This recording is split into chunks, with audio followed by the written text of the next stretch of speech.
찬송가 435장 찬양하시고 예배를 준비하겠습니다. 435장입니다. 나의 영원하신 기도 생명보다 귀하다. 나의 갈 길 가라도 나와 동행하소서.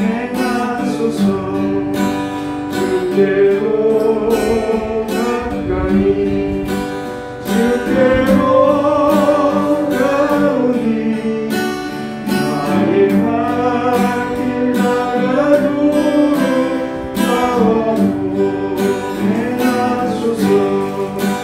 세상 뿐이 아니라 모든 병에 버리고 험한 길을 가는 동안 나와 동행하소서. 주께로 가까이 주께로 가오니 나의 갈 길 가라도 나와 동행하소서. 모든 목적 지나가 험한 바다 건너서 전국문에 이르도록 나와 동행하소서. 주께로 가까이 주께로 가오니 나의 갈 길 가라도록 나와 동행하소서.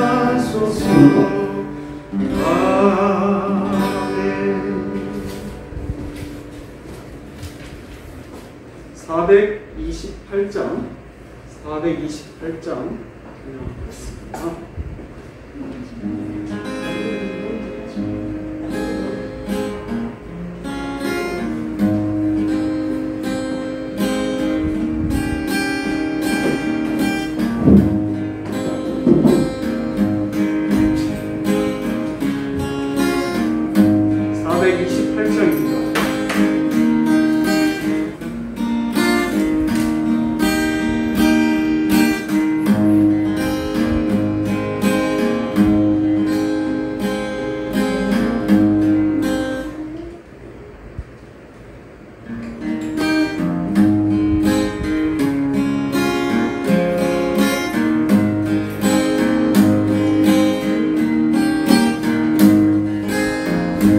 내 영혼에 햇빛 비치니 주 영광 찬란해. 이 세상 어떤 빛보다 내게 더 빛나네. 주의 영광 빛난 밤중 주시옵소서. 그 맑은 얼굴 배울 때 나의 영혼 기쁘다. 내 영혼에 오래 있으니 주 찬양합니다. 주 길을 이루시사 나를 고 계시네. 주의 영광 빛난 밤중 내게 비춰주시옵소서.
묵도하심으로 주일날 예배를 시작하겠습니다.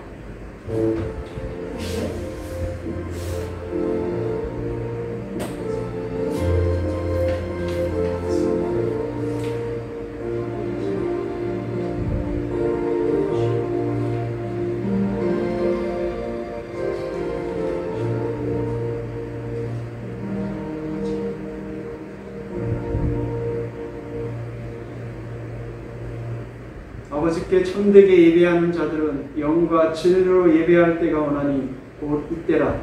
아버지께서는 자기에게 이렇게 예배하는 자들을 찾으시느니라. 하나님은 영이시니 예배하는 자가 영과 진리로 예배할지니라. 아멘. 전능하시고 영원하신 하나님, 우리는 주님의 품 안에서 살고 존재하고 있습니다. 우리에게 깨끗한 심령과 굳센 능력을 허락하여 주셔서 주의 뜻을 찾아 주저함 없이 주의 뜻을 행하게 도와주옵소서. 우리를 구원하신 예수님의 이름으로 기도합니다. 아멘. 찬송가 2장 하겠습니다. 찬송가 2장 하겠습니다.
사도신경으로 우리의 믿음을 고백합니다. 전능하사 천지를 만드신 하나님 아버지를 내가 믿사오니 그 외아들 우리 주 예수 그리스도를 믿사오니 이는 성령으로 잉태하사 공정녀 마리아에게 나시고 본디오 빌라도에게 고난을 받으사 십자가에 못 박혀 죽으시고 장사한지 사흘 만에 죽은 자 가운데서 다시 살아나시며 하늘에 오르사 전능하신 하나님 우편에 앉아 계시다가 저리로서 산자와 죽은 자를 심판하러 오시리라.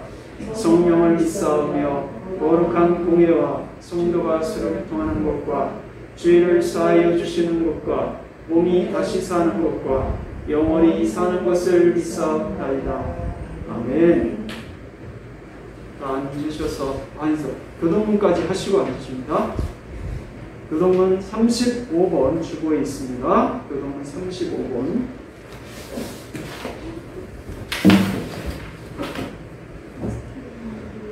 만군의 여호와여, 주의 장막이 어찌 그리 사랑스러운지요. 내 영혼이 여호와의 궁정을 사모하며 내 마음과 육체가 살아계시는 하나님께 부르짖나이다. 나의 왕 나의 하나님 만군의 여호와여, 주의 제단에서 참새도 제집을 얻고 제비도 새끼들 보금자리를 얻었나이다. 주의 집에 사는 자들은 복이 있나니 그들이 항상 주를 찬송하리라. 주께 힘을 얻고 그 마음에 시온의 대로가 있는 자는 복이 있나이다. 그들이 눈물 골짜기로 지나갈 때에 그곳에 많은 샘이 있을 것이며 이런 비가 복을 채워주나이다. 주의 궁정에서의 한나리 다른 곳에서의 청량보다 즉 악인의 장막에 사는 것보다 내 하나님의 성전 문지기로 있는 것이 좋사오니 만군의 여호와여 주께 의지하는 자는 복이 있나이다.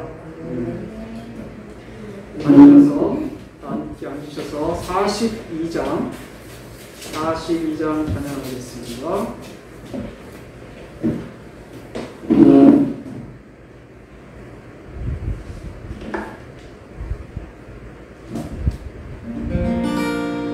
후에 고혜미 전사님 또 인도하겠습니다.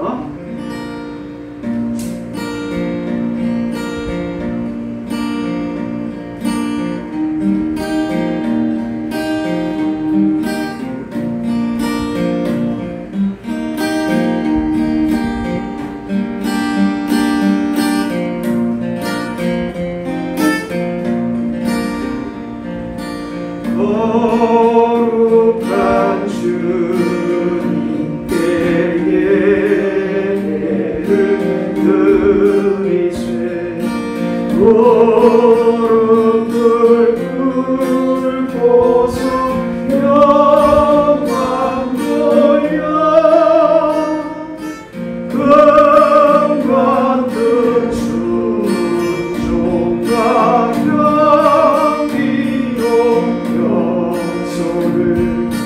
주님께 맞춰서 영배하네 주 앞에 삼가서 영소리 내하며 주 너를 언제나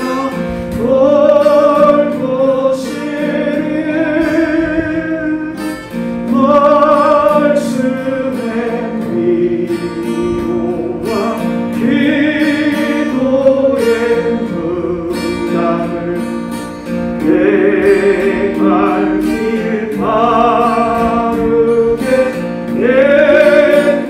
인도하리 주 앞에 설 때에 두려워 말아라 가난한 고래를 오외로운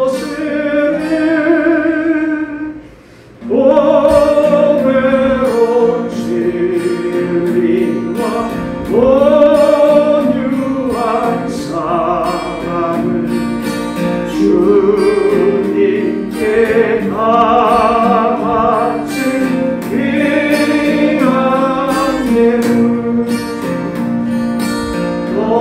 떨면서 바치는 이 작은 예물로 주님을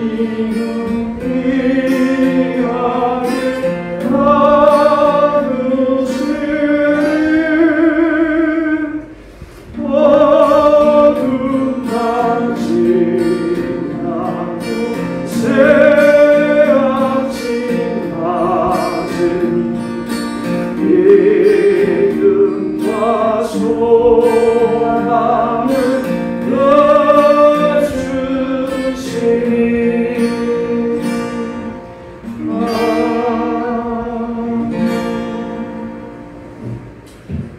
기도합니다.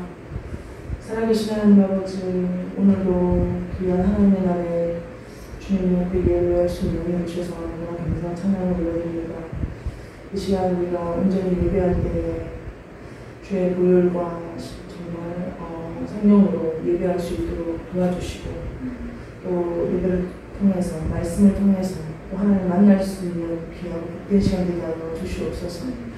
우리가 또 한 주를 돌아보면 참 코로나 팬데믹 상황 가운데 우리 상황이 바쁘고 어려웠습니다.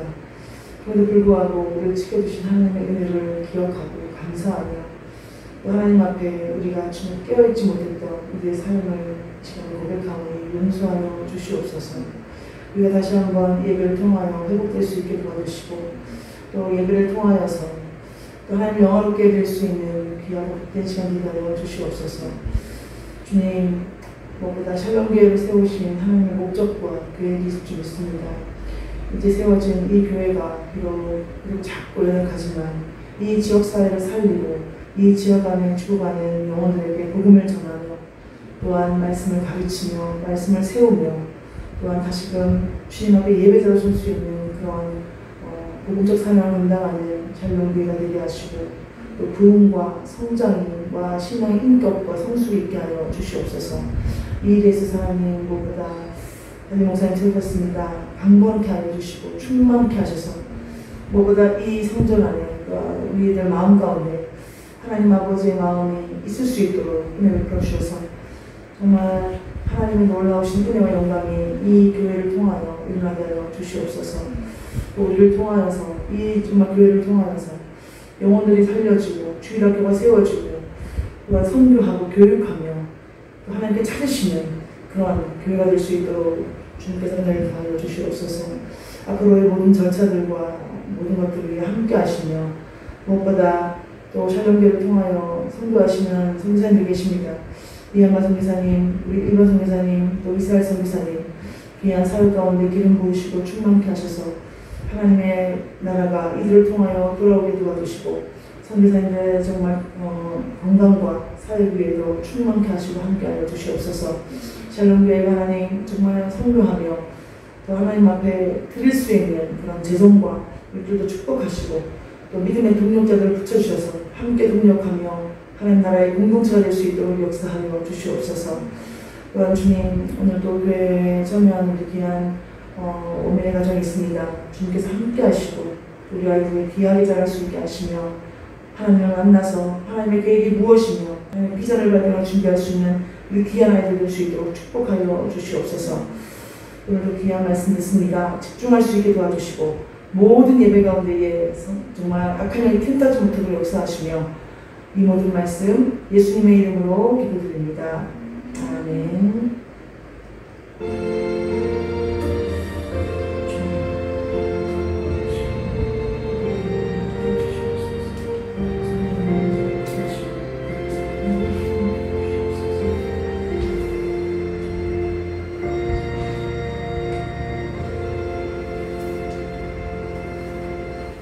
찬송가 85장 하겠습니다.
하나님의 말씀은 누가복음 20장 1절부터 18절입니다. 누가복음 20장 1절부터 18절까지 말씀입니다. 20장 1절 제가 먼저 읽습니다. 하루는 예수께서 성전에서 백성을 가르치시며 복음을 전하실새 대제사장들과 서기관들이 장로들과 함께 가까이 와서 나를 이르되 당신이 무슨 권위로 이런 일을 하는지 이 권위를 주님이나 누구든지 우리에게 말하라. 대답하여 이르시되 나도 한 말을 너희에게 물으리니 내게 말하라. 요한의 세례가 하늘로부터냐 사람으로부터냐. 그들이 서로 의논하여 이르되 만일 하늘로부터라 하면 어찌하여 그를 믿지 아니하였느냐 할 것이요 만일 사람으로부터라 하면 백성이 요한을 선자로 인정하니 그들이나 우리를 돌로 칠 것이라 하고 대답하되 어디로부터인지 알지 못하노라 하니 예수께서 이르시되 나도 무슨 권위로 이런 일을 하는지 내게 이르지 아니하리라 하시니라. 그것도 이 비유로 백성에게 말씀하시기 시작하시니라. 한 사람이 포도원을 만들어 농부들에게 새로 주고 타국에 가서 오래 있다가 때가 이르매 포도원 소출을 얼마나 자치게 하려고 한 종을 농부들에게 보내니 농부들이 종을 몹시 때리고 거저 보내었거든. 다시 다른 종을 보내니 그도 몹시 때리고 능욕하고 거저 보내었거늘 다시 세 번째 종을 보내며 이 종도 상하게 하고 내를 쫓으니라. 포도원 주인이 이르되 어찌할까 내 사랑하는 아들을 보내리니 그들이 혹 그는 존대하리라 하였더니 농부들이 그를 보고 서로 운명하여 이르되 이는 상속자이니 죽이고 그 이상으로 이것으로 만든 자 하고 포도원 밖에 내쫓아 죽였느니라. 그런즉 포도원 주인이 이 사람들을 어떻게 하겠느냐 와서 그 농부들을 진멸하고 포도원을 다른 사람들에게 주하시니 사람들이 듣고 이르되 그렇게 되지 말지어다 하더니 그들을 보시며 이르시되 그러면 기록된 바 건축자들의 버린 돌이 모퉁이의 머릿돌이 되었느니라 함이 어찌미냐. 무릇 이 돌 위에 떨어지는 자는 떼어지겠고 이 돌이 사람 위에 떨어지면 그를 가루로 만들어 흩으리라 하시니라. 아멘. 오늘 포도원 비유라는 말씀의 제목으로 은혜를 나누겠습니다. 가게를 차린 사장이 있습니다. 그 사장은 여러 가게를 차렸는데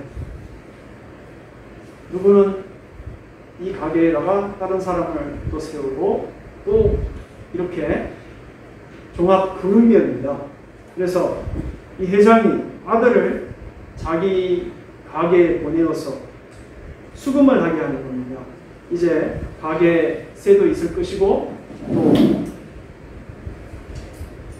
할당량이 있을 텐데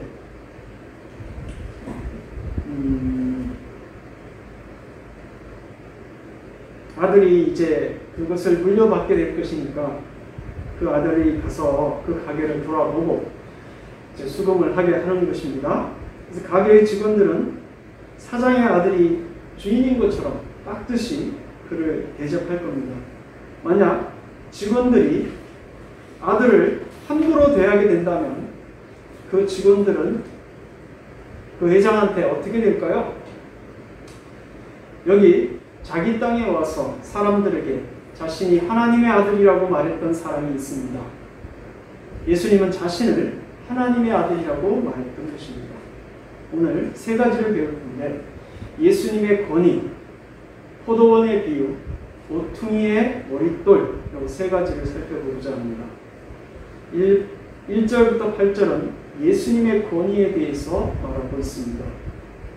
성전에서 예수님께서 이제 예루살렘 성전이 장사치들과 돈 바꿔주는 사람들의 그런 놀이터가 된 것처럼 엉망이 된 것을 보시고 채찍을 들어서 그들의 상을 엎으시고 채찍을 들어서 그들을 쫓았습니다.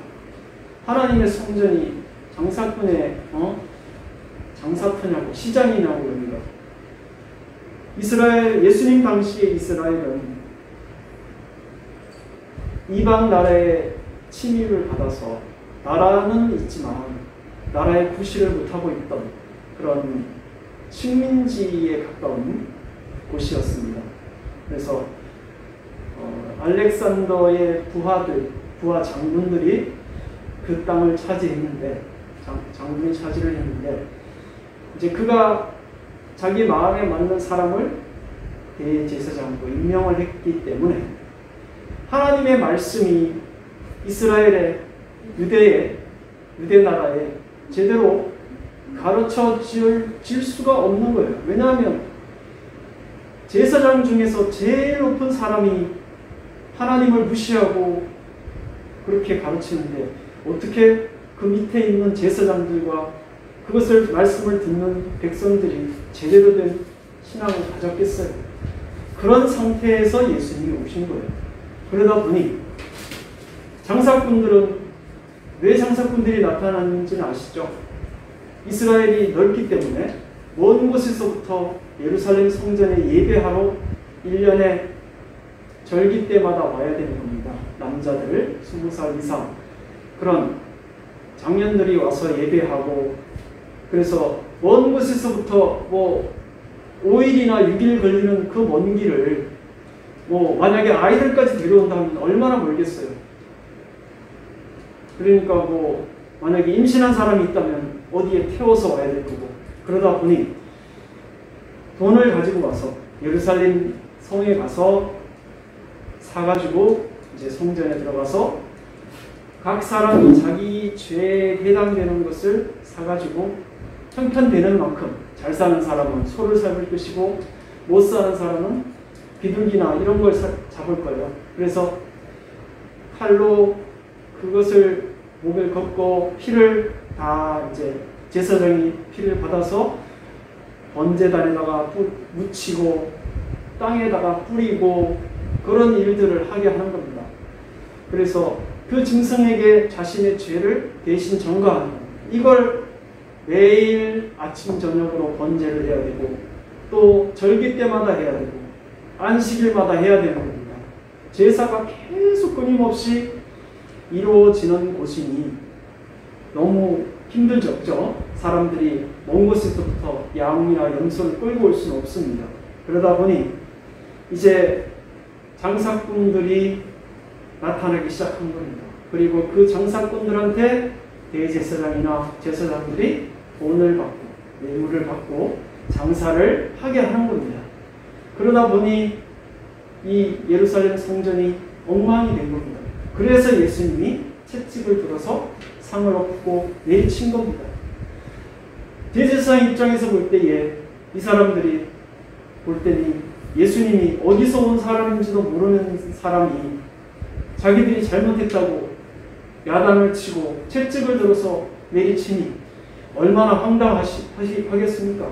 그리고 백성들은 저렇게 온 사람을 세례요한처럼 높이는 겁니다. 이 이스라엘 백성들, 유대 나라의 사람들은 이 제사장들이나 대제사장이 엉망이 된 사람들인 줄 알기 때문에 존경을 하지 않았던 겁니다. 랍비들이 있었고요. 그 랍비들로부터 교육을 받고 지시를 받아서 살지만 백성들은 마음에 이 대제사장이나 제사장들을 존경하는 마음이 없었기 때문에 제사장들은 백성을 두려워할 수밖에 없었던 겁니다. 예수님께서 이렇게 백성들로부터 존경을 받고 자기가 하나님의 보내신 자라고 하니 이 종교 지도자들 입장에서 자신이 지금 가지고 있는 권세를 위협하는 존재로 예수님이 나타난 겁니다. 그래서 예수님을 이미 오래전부터 잡아서 죽이고자 했던 겁니다. 어떻게 하면 건수를 잡아서 저를 잡아서 죽일 수 없을까? 이렇게 고민하고 있던 차입니다. 백성을 두려워하기 때문에 어떻게 할 수가 없었던 겁니다.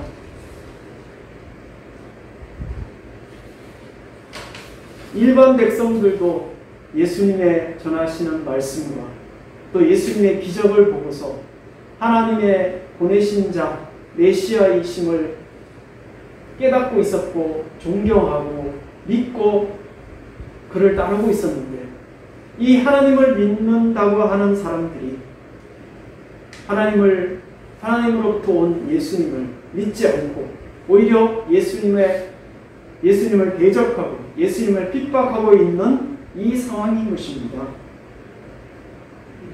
예수님은 성령의 능력 가운데에서 백성들에게 하나님의 말씀을 전했습니다. 성전에서 채찍을 휘두르시고 난 뒤에 말씀을 전했던 것입니다. 하나님의 보내신 능력 있는 말씀을 가진 사람들은 이제 허락하에 말씀을 전할 수가 있었던 겁니다. 유대 예수님 당시에 회당이나 이런 데서도 전할 수 있었고, 오늘 예수님이 성전에서 말씀을 가르치셨다고 하셨습니다.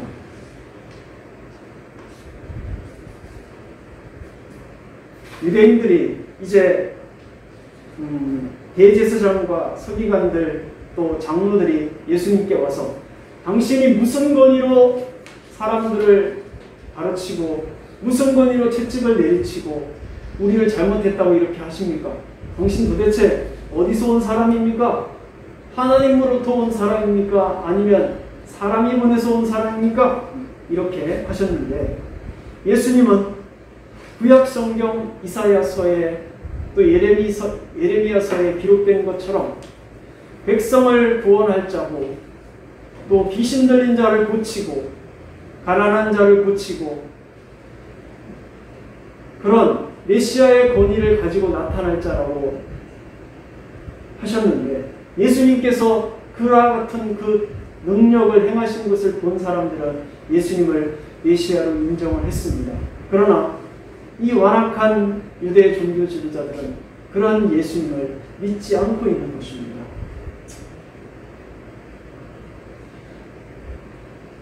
그리고 세례 요한은 하나님의 말씀을 전했고 회개하라고 전했습니다. 세례 요한은 예수님과 사촌이죠. 친척인데 6개월 전 정도 먼저 태어난 자로서 예수님보다 먼저 와서 백성에게 회개의 세례를 베풀고 회개하라고 전하고 있었습니다. 그 요한에게 예수님께서 나에게 세례를 달라고 요단강에서 세례를 받으셨습니다. 세례를 받으실 때 하늘로부터 이는 내 사랑하는 아들이요 내 기뻐하는 자라 라는 인정을 받으셨습니다. 이 정도 되면 백성들로부터 예수님이 메시아셔, 우리가 존경하는 세례 요한이 예수님께 세례를 베풀었더니 하늘로부터 능력이 임했고 기뻐하는 자라는 말이 들렸대, 이런 말을 들었을 텐데 그들은 무시했어요. 애써 외면하고 예수님을 핍박했던 것입니다. 그들은 예수님께 당신이 하나님으로부터 온 사람입니까? 사람으로부터 온 사람입니까? 라고 물었습니다. 세례 요한이 참 선지자임을 알았다면 그들은 예수님도 믿을 수 있었을 겁니다. 세례 요한의 사역이 하늘로부터 온 것임을 믿는다면 세례 요한이 예수님을 메시아로 인정을 했으니까 예수님 역시 하나님으로부터 보냄을 받은 권세를 가진 메시아로 사람들이 인정을 해야 됐던 것입니다. 유대 지도자들은 자신들의 체면과 자신들이 가지고 있는 이 권세를 지키기 위해서 예수님의 권위를, 요한의 권위를 하나님으로부터 온 것이라고 말할 수 없었습니다. 세례 요한이 하나님으로부터 왔다면 세례 요한이 예수님을 인정했기 때문에 왜 나를 인정하지 않느냐라고 말할 수 있는 거예요. 또 사람으로부터 왔다면 백성들이 세례 요한을 하나님이 보내신 선지자로 알고 있기 때문에 그러면 왜 나를 인정하지 않느냐라고 할 겁니다. 예수님이 사람으로부터 왔다라고 하면 그러면 하늘로부터가 아니라 사람으로부터 왔다면 아마 백성들의 그 유대 종교 지도자들을 향해서 돌을 날릴 수 있습니다. 그렇기 때문에 하나님으로부터 왔다고도 인정을 못하고 사람으로부터 왔다고도 인정하지 못하고 있는 겁니다. 원칙적으로는 예수님이 하늘로부터 왔다는 것인데 어느 쪽도 인정을 하지 못하고 있는 겁니다. 그들 입장에서는 이 대답이 가장 지혜로운 대답이었을 것입니다. 그래서 그들의 말을 들으시고 나도 무슨 권세로 이런 일을 하는지 너희에게 이르지 않는다 라고 하라고 하신 겁니다. 만약 오늘날 한국 교회 목회자들이 과거의 유대 종교 지도자들이 그랬듯이 성경의 참 진리를 외면하고 마귀로부터 온 세속적인 것들을 가르치면서 자신들의 권세와 배를 부리는 데 관심이 있다면 그들이 그리스도의 심판대 앞에서 어떤 꼴을 당할지 짐작할 수 있습니다. 이렇게 명확하게 그리스도께서 하늘로부터 오신 하나님 자신이시며 인간이 이해할 수 있도록 하나님의 아들로 이 땅에 오신 분이라는 것을 알림에서 불구하고 대제사장들과 서기관들, 장로들은, 바리새인들은 그리스도를 외면했습니다. 하나님을 믿는다고 하면서 하나님을 믿는다고 하는 사람들이 정작 하나님을 버리고 하나님을 보내신 그리스도를 대적하는 어리석은 짓을 하고 있었던 것입니다. 현실에 안주하고 참 진리를 외면하는 신앙인들의 모습을 볼 수 있습니다. 오늘날도 참된 교리와 성경 말씀을 전하는 목회자와 성도를 향해서 외면하고 오히려 그들을 적대시하는 무리들도 볼 수 있습니다. 우리가 한두 번 형제된 위치로 그리스도인으로서 건면하되 그들이 듣지 않는다면 그들에게 떠나라는 말씀대로 그 바른 진리의 말씀을 듣지 않는 무리에 대해서 우리가 애처롭게 여길 것이 없습니다. 하나님께서 그들을 택하지 않는데 우리가 굳이 그들을 향해서 계속적으로 복음을 제대로 믿어라, 바로 믿고 하나님 믿어라 라고 할 수가 없는 겁니다. 시간 낭비죠. 그리스도께서 오셨을 때 나는 너희를 도무지 알지 못한다 라고 하는 말을 그들은 들을 수도 있을 겁니다. 우리는 이런 말을 그리스도에게 듣지 않도록 깨어서, 영적으로 깨어서 하나님의 말씀을 연구하고 바로 지키는 그런 성도가 되기를 원합니다. 개혁주의 교회에서는 교리를 가르칩니다. 개혁주의 교회인데 교리를 가르치지 않는다? 이건 개혁주의가 아닌 거예요. 우리 교회는 개혁주의 교회입니다. 대한예수교 장로회 합동측 교회는 개혁주의 교회입니다. 웨스트민스터 신앙고백서와 소요리 문답, 대요리 문답이 이 교리의 한 가지입니다. 물론 여러 가지 교리 문서들이 있습니다. 도르트 신경이라든지 벨직 신앙고백서라든지 이런 것들이 있지만 내용이 그냥 소요리, 대요리, 웨스트민스터 신앙고백서와 그냥 비슷해요. 그러니까 굳이 여러 개를 배울 필요는 없어요. 소요리 문답서와 신앙고백서를 한 주에 하나씩만 배운다고 하더라도 3년 안에 다 마칠 수 있어요. 얼마나 쉽냐면 초등학교 6학년 정도면 이해할 수 있는 쉬운 말로 되어 있어요. 네. 이렇게 쉽게 나와 있는 거 3년이면 가르치는 걸 왜 교회에서 안 가르치나 이거예요. 제가 교회를 설립한 이유가 이겁니다. 교회를 아무리 부목사로서 가봐도 부교육자로 가봐도 이걸 안 가르치고 있어요. 이걸 가르치는 저를 오히려 뭐라고 합니다. 얼마나 가슴을 치며 하나님 앞에 기도하며 교회를 세웠겠어요. 제대로 된 성도 하나 가르쳐서 하나님의 일꾼이 되게 하자는 목적으로 교회를 세운 겁니다. 시중에 여러 출판사에서 이 소요리와 신앙고백서가 나와 있습니다. 누구라도 쉽게 검색해서 살 수 있습니다. 얼마나 중요하면 이 대요리, 소요리, 신앙고백서를 교단 헌법에다가 넣었겠어요. 목사 안수 받을 때 이걸 가르치겠냐고 선서를 하고 합니다. 안수 집사와 장로를 세울 때에 선서를 하게 하고 직분을 줍니다. 얼마나 중요하냐. 이걸 왜 안 가르쳐요? 가슴을 치며 통탄을 노릇입니다. 이걸 가르치지 않는 자들은 예수님 당시에 대제사장들과 서기관, 바리새인들과 다를 바 없는 사람들입니다. 신학교에서도 안 가르쳐요. 저도 신학교 한 수업에서 교수님이 살짝 언급하셨어요. 이걸 가르치라고 언급하시고 전체적으로 그냥 조금씩 가르치신 것 뿐이었어요. 신학교에서도 조차 소유리 문답을 제대로 안 가르치고 있고요. 신앙 고백서를 안 가르치는 교회가, 교단이 하나님 앞에 희망이 있겠습니까? 정말 하나님 앞에 우리 심판대 앞에 섰을 때 예수님이 우리를 안다고 하실까요? 이런 교회에서 우리가 살고 있어요. 지금 이게 한국 교회의 문제만이 아니고요. 전 세계의 교회의 문제입니다.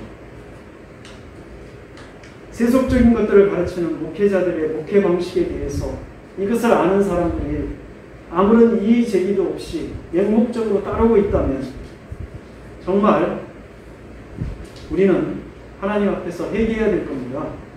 두렵고 떨림으로 하나님 앞에 기도하면서 참 진리를 배우고자 노력하고 연구하고 또 영적으로 깨어 있어서 기도하는 그러한 성도가 되길 바랍니다.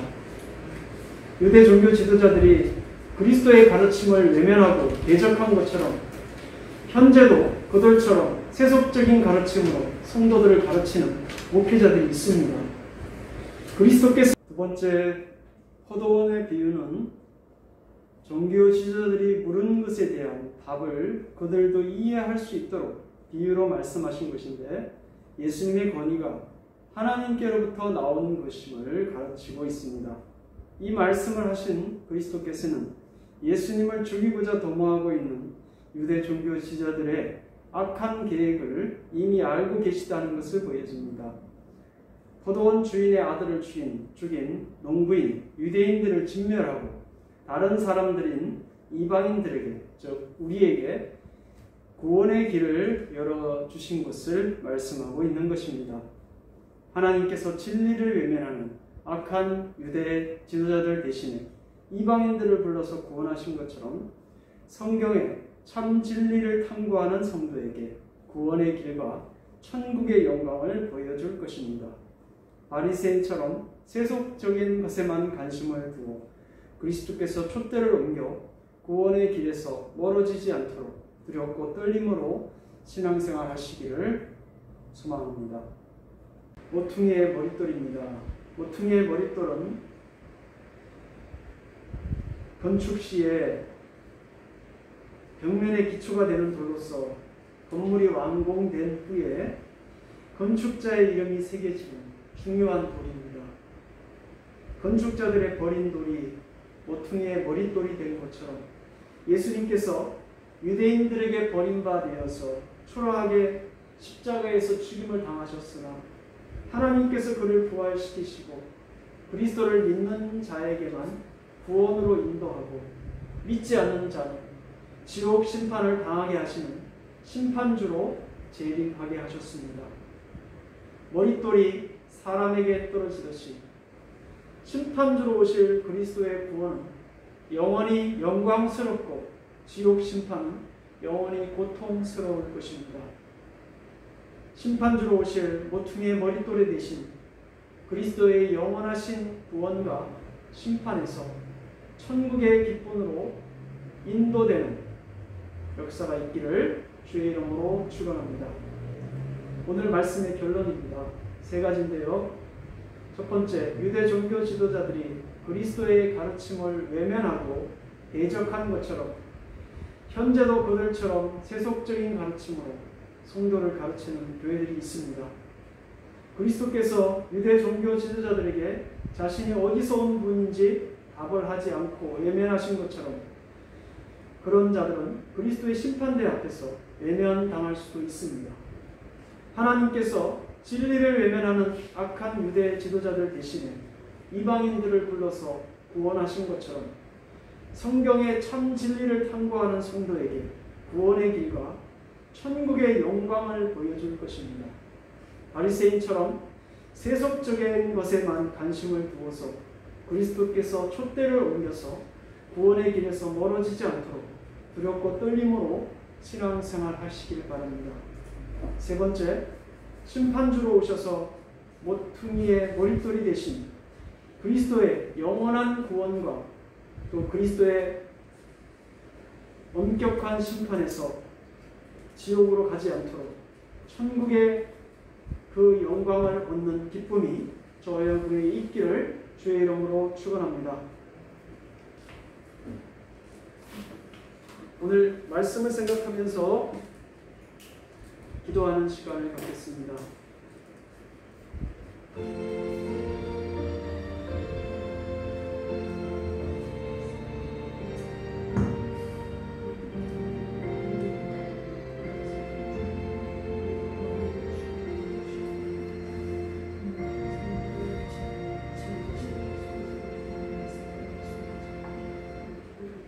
전능하신 하나님, 예수님을 외면하고 대적했던 예수님 당시의 대제사장들과 바리새인 장로들처럼 성경과 개혁주의 신앙을 외면하지 않게 하여 주옵소서. 모퉁이 돌이 되신 그리스도를 믿어서 영원히 고통받는 지옥 심판을 당하지 않고 천국의 영생을 얻도록 도와주시옵소서. 우리를 죄와 사망에서 생명으로 인도하신 우리 주 예수님의 이름으로 기도합니다. 아멘. 322장 찬양하시고 준비한 예물 드리겠습니다.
하나님 아버지, 하나님께 귀한 예물을 올립니다.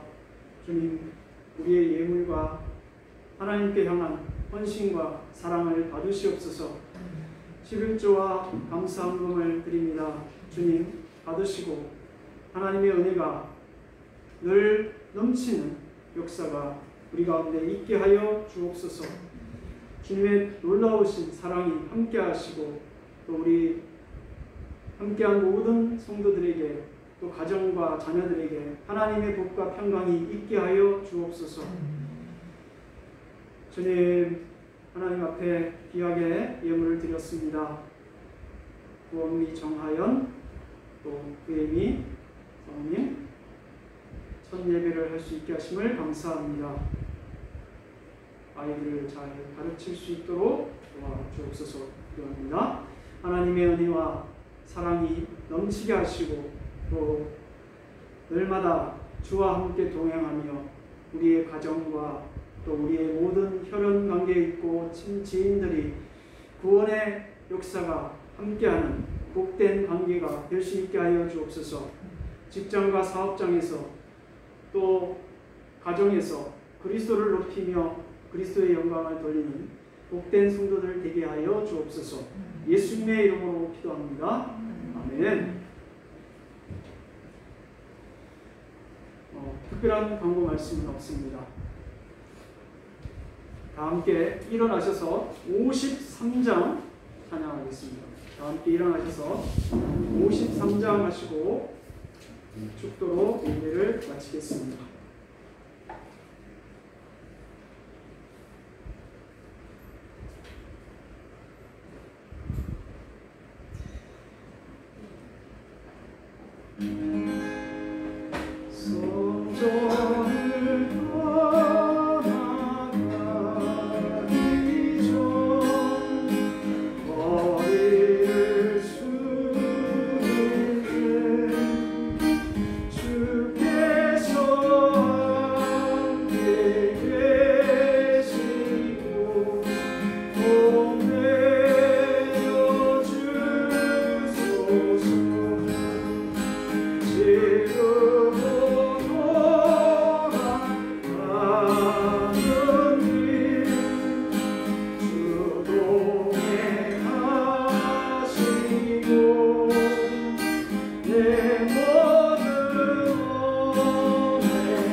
주 예수 그리스도의 은혜와 하나님의 사랑과 성령의 교통하심이 유대 종교 지도자들처럼 그리스도를 외면하고 대적하지 않고 모퉁이 돌이신 그리스도를 믿어 성경의 진리와 개혁신앙을 본받아 영생의 길을 가기로 결단하는 성도들 위해 이제부터 영원토록 함께 있을지어다. 아멘.